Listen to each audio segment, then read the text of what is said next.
La soupe à la grimace pour les 55 millions de détenteurs de livret A. Le taux est maintenu à 3%. Et oui, 3% malgré l'inflation, c'est ce qu'annonce Bruno Le Maire, ministre de l'économie. En fait, Baptiste Morin, il y a cette mauvaise nouvelle, mais aussi deux bonnes. On va commencer donc par le livret A, dont le taux aurait dû nettement grimper. Ah oui, le calcul donnait un taux à 4,1% et Bercy a donc décidé de le maintenir à 3% comme depuis le 1er février dernier.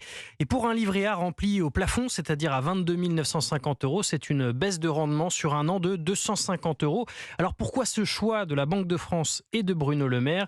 Eh bien, c'est pour préserver la consommation, répond Philippe Crevel, économiste et président du Cercle de l'épargne. Le ministre de l'économie préférait que les Français mettent un petit peu moins d'argent sur le livret A et consomment un peu plus. En faisant 3%, il indique clairement cet objectif qui est aujourd'hui « Sauvons la croissance 2023 » qui est aujourd'hui très faible.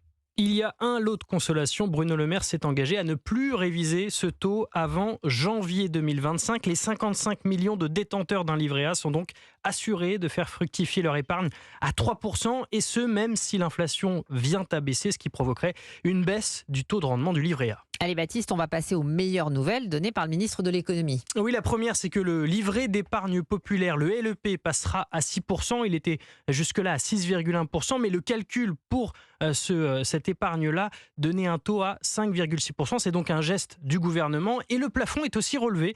Il va passer de 7 700 à 10 000 €. Pour rappel, le LEP est réservé aux plus modestes. Quelques 19 millions de Français sont éligibles.